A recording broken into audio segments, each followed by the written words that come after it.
Os mais veteranos no mundo da tecnologia conhecem o site Tual.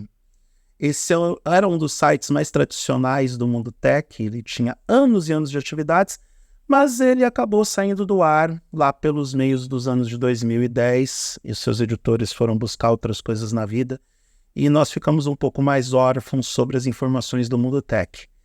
Mas aí, o Tual voltou porque outra empresa comprou e decidiram zumbificar o site inteiro com a ajuda da inteligência artificial. Onde isso pode afetar nas nossas vidas e por que isso é perigoso? Eu vou responder essas duas perguntas nesse vídeo que deve durar pouco mais de 10 minutos. Eu sou Eduardo Moreira e você está no @oeduardomoreira, um hub de conteúdo, cultura pop, entretenimento e variedades. Aqui eu falo sobre tudo e sobre tudo que me dá na telha, tudo que eu tiver vontade de conversar com você.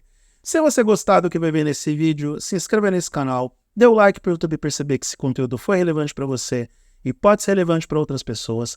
Clique na sineta para receber as notificações de novos vídeos e compartilhe esse conteúdo com parentes e amigos que curtem o mundo tech e com aquelas pessoas que nem se deram conta que estavam lendo um site que emulava o comportamento de editores através da inteligência artificial. Gente, tá ficando feia essa história de uso da inteligência artificial para a reprodução de estilos de escrita de terceiros.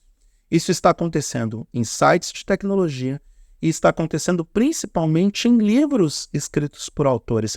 Eu devo gravar um vídeo sobre isso mais adiante, mas eu vou dar um spoiler para o futuro.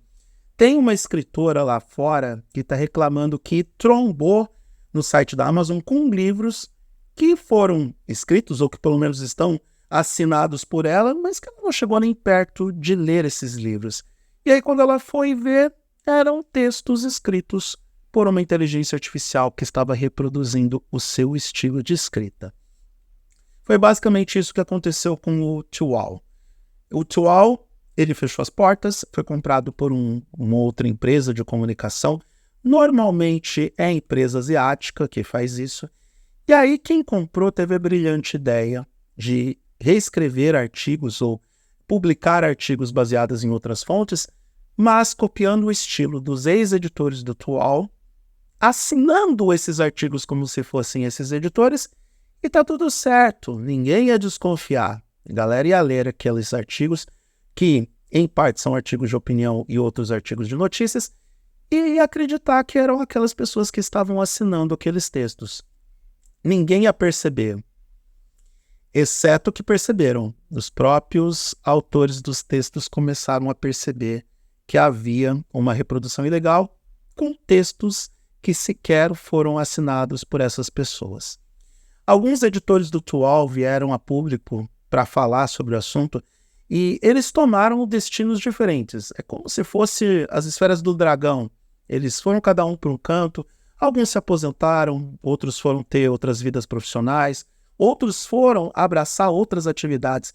Teve gente que virou youtuber de culinária, outros continuaram falando sobre tecnologia através do YouTube por vídeos, mas nenhum deles estava associado a essa nova versão do Tual. E com certeza vai rolar processinho para cima dos novos proprietários do site, porque é roubo de propriedade intelectual, seja porque um terceiro escreveu esse artigo, é roubo de propriedade intelectual porque a inteligência artificial está emulando os estilos dos outros, de outros autores e de outros escritores, e também flerta com falsidade ideológica, ou falsa propriedade intelectual também, porque, afinal de contas, alguém está assinando, ou eles estão fingindo que alguém está assinando por aquilo, sendo que aquela pessoa não produziu aquele conteúdo. Quando as pessoas reclamam que não existe, ou que não pode se regular o uso da inteligência artificial, eu fico pensando nesses casos e me perguntando, olhando para a cara da pessoa, e na minha mente eu pergunto, o que será que passa na cabeça dessa pessoa?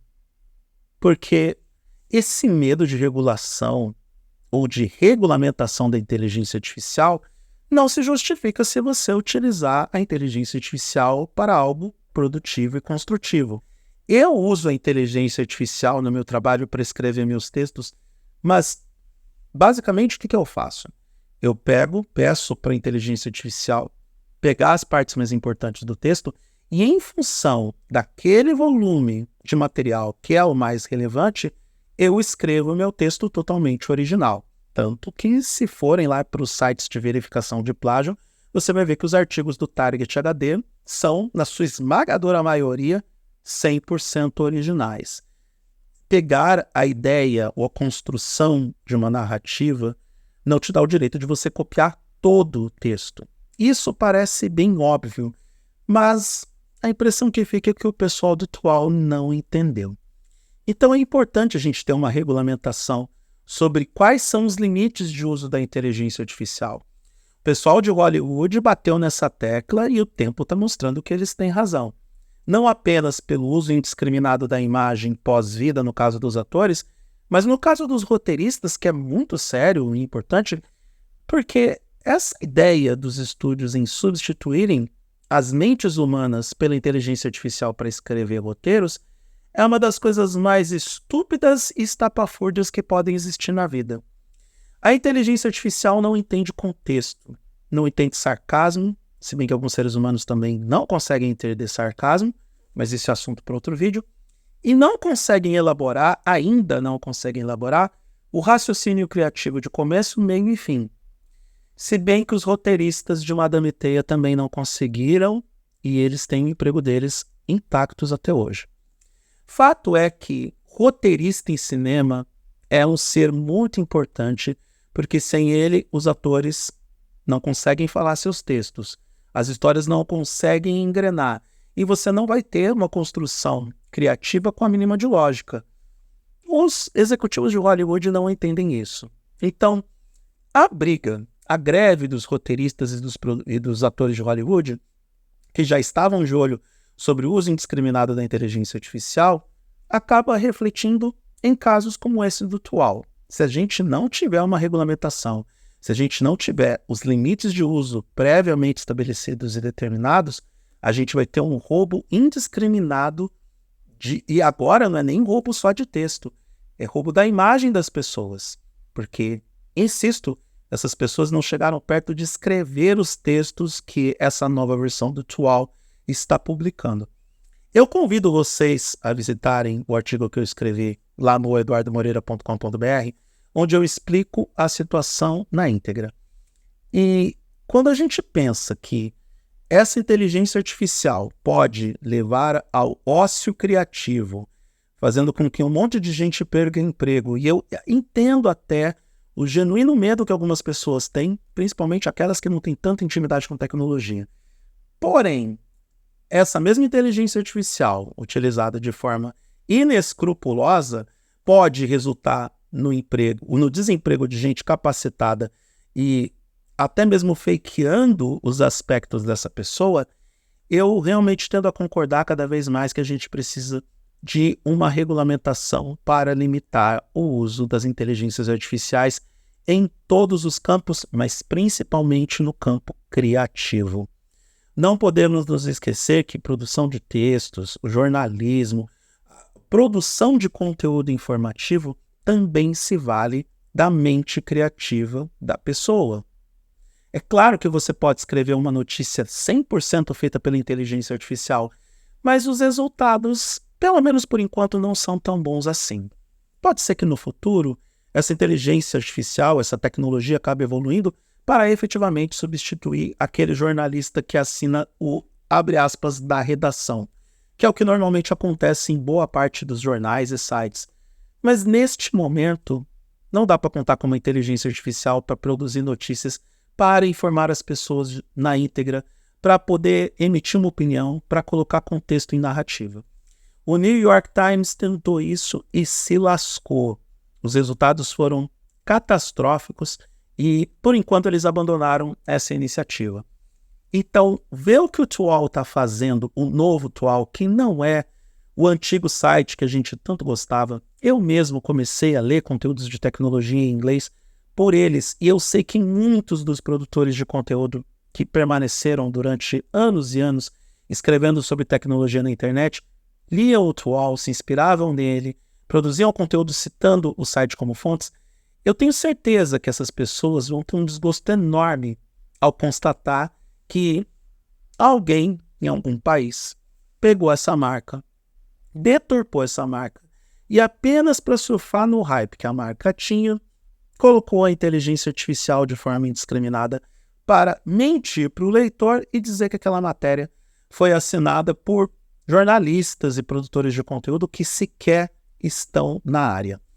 Eu acho que é um episódio que faz com que todo mundo tenha que refletir sobre o assunto de uma forma mais séria e de uma forma mais racional e consciente, sem tanto meme ou sem tanto hate, porque eu sei que muitas opiniões expressas na internet, e eu faço a minha culpa disso também, são expressas inspiradas na dor que a bilis pode provocar, no retrogosto de vômito, naquela unha encravada psicológica que determinados temas acabam inflamando por conta de, às vezes, percepções de achismo, às vezes opiniões que não são materializadas ou confirmadas pelos fatos, por fake news, porque o que o Tual novo está fazendo é uma grande fake news para o grande público.